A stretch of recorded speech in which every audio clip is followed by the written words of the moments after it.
Welcome back everyone, thanks for being here. Our positive quote for the video is, "No one is perfect, that's why pencils have erasers." Big thanks to Wolfgang Reba for that. Let's get started with the stories.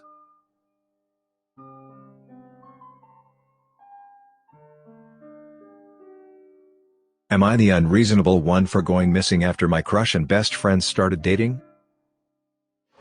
A couple of years ago I had a crush on this girl since high school and never did anything, which I know is my own fault, but decided to shoot my shot with her. I got rejected and she ended up dating my best friend who knew I had a crush on her. Whenever they would hang out with our friend group they would do lots of PDA and stuff like that, which made me uncomfortable and I hate to admit it, but I was jealous as well and at the time hated that they were together. Honestly, I was low-key a nice guy. I had nothing really going for me at the time either. I had a job, but it was a dead-end job with no real career goals and wasn't sure what I wanted to do with my life, and I knew I had to make a change. One day I just couldn't stomach it anymore. I blocked them on everything, not just them, but our mutual friends as well, deleted their numbers and just completely went off the grid, at least to them anyway.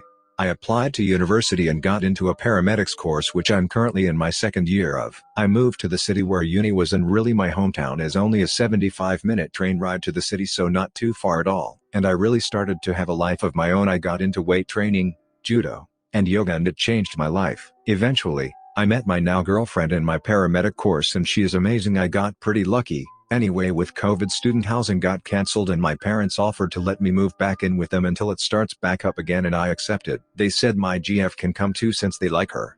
Me and my GF were doing shopping for my parents. We were getting a pack of muffins for my dad and I saw them in the same aisle. I hoped they wouldn't see me, but they did, and they came up to me to start a conversation. The three of us said hi awkwardly and just made a bit of small talk. Introduced them to my girlfriend, etc., and low-key hoped this would be over quickly. I said I was doing shopping for my parents and my former friend said, "Oh, so you didn't go missing on them either?" I kinda just did an awkward laugh and I said I was sorry for that, but I just needed my own space to think. He said that apology wasn't good enough and they were really freaking out, wondering what happened to me or if they offended me or something. They never asked my parents since when I was home I would tell my parents to cover for me if they came around. He said I was an a-hole for what I did and that I was an a-hole and that he hated me. My GF asked what that was about and I told her the story here. She said it was a bit of an a-hole move, but understands my reasoning. But honestly, removing them all was the best thing I did for my life and I don't think I did anything wrong. Am I the unreasonable one? Used to be what you did was called growing up and leaving home. Technology has changed a lot. Now you have to wonder if you are an a-hole. It was ridiculous for these people to call you out and publicly. Not the unreasonable one. I'm struggling between NAH and YTA, because I disagree with the idea that this was a toxic situation. Two teenagers liking the same person isn't toxic, it's natural. In high school, you mostly see and interact with the same people as your friends. This girl chose someone else. Her and your friend then acted like a normal happy couple. That hurt you, and I don't want to dismiss that pain, but you never dealt with that pain. You just avoided it completely. You cut them out and had your parents lie for you. Now, years later, this situation still bothers you enough that you can't talk to them in passing without it being awkward. You can't acknowledge that, even if it felt like something you needed to do. You really hurt somebody else. I don't think your friend dating your crush was the real issue. I think you were lost and put all your hopes into this crush. It became about something bigger than not getting the girl. You've worked through some of those bigger issues, but I don't think you fully realized that your actions were unfair. I can't even tell from your post if your friend understood his relationship bothered you. From his perspective, someone he cared about disappeared and avoided him for no reason, but to you all your reasons were obvious. I think it's okay to take some space to process something painful or hard, but I don't think all pain is toxic. People are always going to feel hurt and pain, and how we deal with that pain is important. It doesn't sound like your friend or this girl ever did anything to intentionally hurt you. In this specific case, I think your response, to run instead of address it, was far more toxic than the situation. I think it would have been healthier for you to be clear why you were upset and then let the friendship take its natural course. I think you both did the best you could at the time and it just wasn't enough. Nah then, just a sad situation that people are still growing from. Am I the unreasonable one for expecting my wife to take on a motherly role toward my son/her stepson? Me and my ex-wife divorced soon after my son was born. He is now 10. We had 50-50 custody. My ex-wife's work gets really hectic around weekends. So, she got him on weekdays and I got him towards the weekend, mostly Friday to Sunday. I met my current wife 5 years ago. She and my son got along really well. She is a bit of a tomboy and they had a lot of common interests. She always took on a more fun aunt role than a stepmom. That worked out great as this arrangement didn't create any drama. My wife didn't want a big responsibility. My ex-wife didn't have to worry about my wife overstepping. My son loved the two adult women in his life, and I was happy that everyone was happy. My ex-wife passed away 2 months ago. My son obviously came to live with us after that. Because of Rona, all of us are stuck in the house. Both of us work from home and my son has online classes during the day. He is still working through his grief, but he is well adjusted here. My wife is still staying in her role as a fun adult. For e.g., if my son has homework and he asks her to play some video games, she will remind him that he has homework and refuse to play, but at the same time, she won't tell him to do the homework or help him with schoolwork. If he makes a mess, she would just inform me instead of telling him to clean up. Once I am done with my work, I help my son with everything, while she either reads or relaxes in our room. I am feeling drained at this point. I am doing all the hard stuff, making sure he studies, does chores etc., while she gets to be the cool/fun parent. I told her this and she said she never thought she would have to be a mother figure to him and it's a huge adjustment and that she is not fine with immediately stepping into this. I told her that she is an adult and it's been months and she needs to act more like a parent figure to him. She got mad at me and now she isn't talking to me. I am not expecting her to transform into his mom or replace my ex-wife, but at the same time, I am tired of feeling like a single parent even though I have a partner. Am I the unreasonable one for expecting this from my wife? You're the unreasonable one. I am sorry for your loss. Your wife was never your co-parent and she's not the cool parent now. She's not a parent. That was the agreement you two made in your marriage. Your co-parent has passed away. You're a single parent right now, until and unless you and your wife make a pretty big change to your agreements as a couple. You're right, the agreement probably does need to evolve and change now that your son lives with you full time. But it's still an agreement. You're not entitled to order your wife to play mommy or take on the role of a parent. When you approach it that way, you're TA. You cannot coerce someone else into being a parent. Lots of people have tried. It never works. The only role in your son's life, and in your marriage, that she will be any good at is the role she willingly takes on. You can ask your wife for support and assistance, because yes, I'm sure you do need it. And you can suggest ways in which the parenting agreement needs to shift now that your son lives full time with you and her. You can tell her straight up that you need this agreement to change because you can't tolerate living this way. But if you continue to approach this as her obligation, and not a new negotiation and a new agreement between you, then Uta and you're both gonna fail. You're the unreasonable one. You were satisfied with your now wife as the cool aunt figure. That's what she signed up to be with your approval. Expecting her to take on an entirely different dynamic without having a conversation asking her to help you with things like discipline and schedules is ridiculous. She's continuing what she was doing before.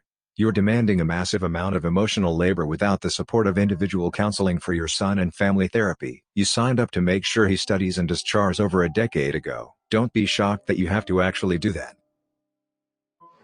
Am I the unreasonable one for dragging a hateful woman in front of her co-workers for outing me and her brother? I have a friend, let's call him Thomas. He's like a brother to me and I've been on very good terms with his family. We've spent Christmas together etc. I like Thomas' family, except his sister, let's call her Laura, because she is an annoying snob who always mocked her brother and kept trying to find new ways of humiliating him. Over 2 months ago Thomas came out to me as gay. I'm the first person that he came out to.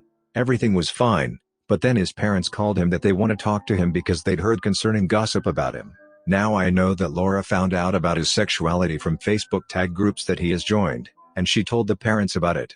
But even back then I already had a suspicion that she had something to do with the gossip. We had a very long discussion and Thomas concluded that there's no way to avoid this. I told him that I'll come with him in case he needs support. I don't do that usually because this seems like a personal thing that a random outsider shouldn't involve themselves in, but I figured that he'll need someone at that moment. And he said he'd feel more confident with me by his side. So, the day comes and we go to his family.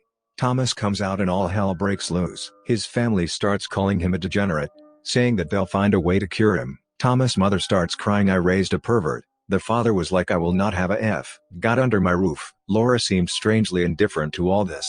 Then they started screaming at me, do you have anything to do with this? Like I somehow convinced Thomas that he's gay or something. I knew that this isn't going to work out until everyone calms down. So I simply lead Thomas out of his parents' house and brought him to my apartment. Before leaving the house his father said you're dead to me. Thomas has been living under my roof for 3 weeks now. But, Thomas' sister also found out from my comments in a private Facebook group that I'm a closeted bi and she told Thomas' parents about it. Now Thomas' parents are convinced that I converted him or encouraged his perversion and they called my parents. It was very awkward, but my parents didn't give a damn. They were like, we had a feeling, and we don't care. It's her life. I was freaking furious because the bitch outed me. I came to her workplace the same day, found her in the cafeteria and gave her one hell of a speech in front of her co-workers.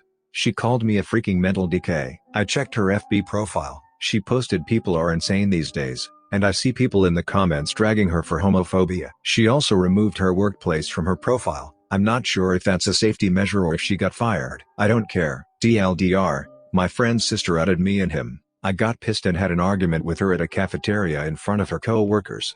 Am I the unreasonable one? More information. I don't know if she was fired or not. Most likely no. It wasn't my intention to get her fired. I just wanted to call her out. Not the unreasonable one. You didn't get her possibly fired, her actions did.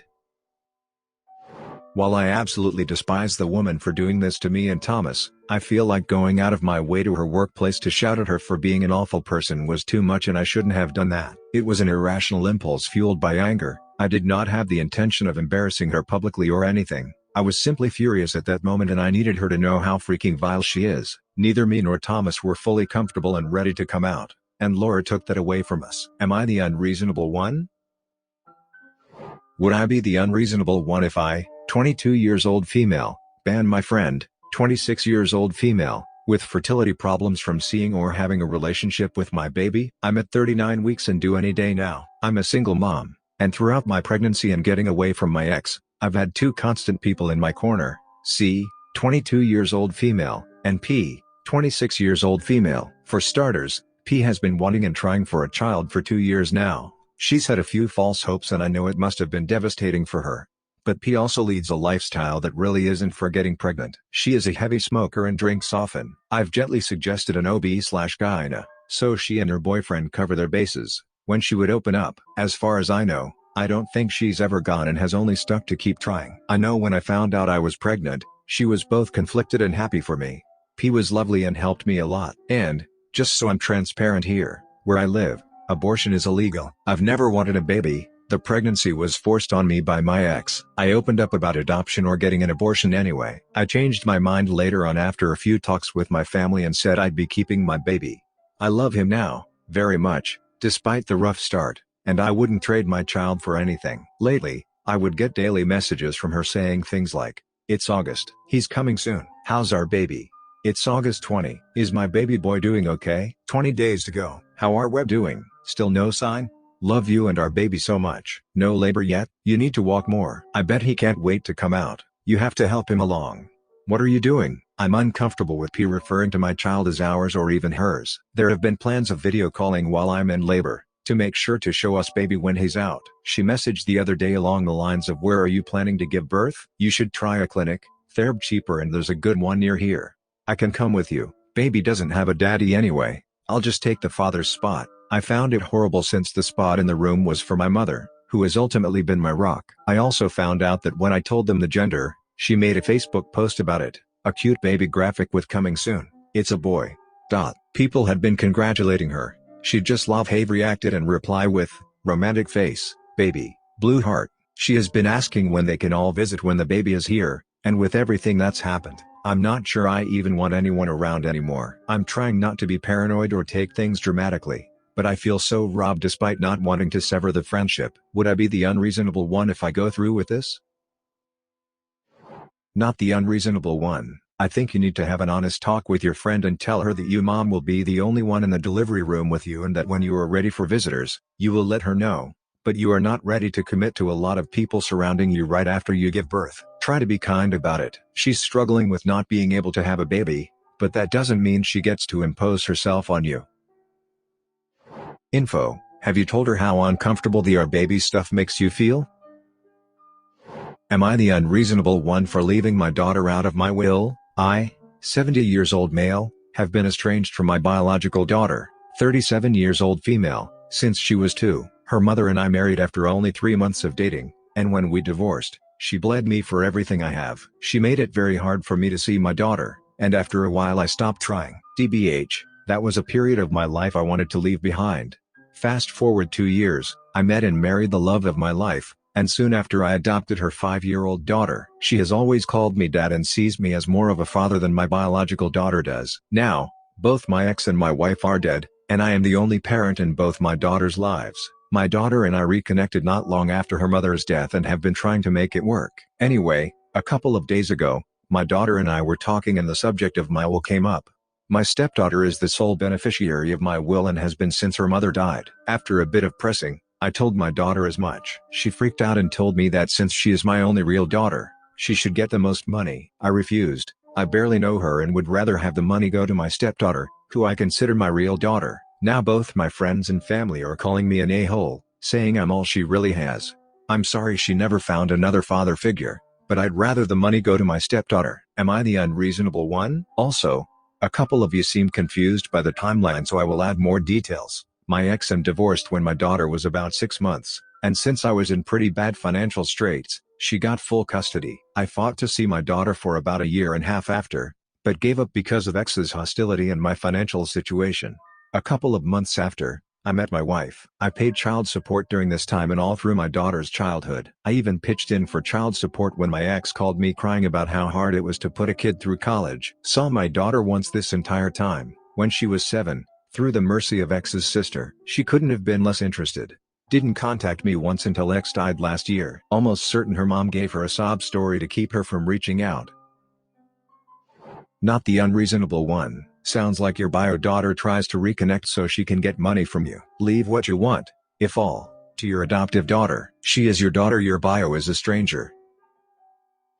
Everyone sucks here. She's your daughter. She's literally your child. Your ex being an ass doesn't change that. However, she's also kinda an a-hole for wanting more money than your stepdaughter. It should be equal as they are both your daughters. Subscribe and turn on the notification bell for more stories delivered to you. Thanks for listening. See you later.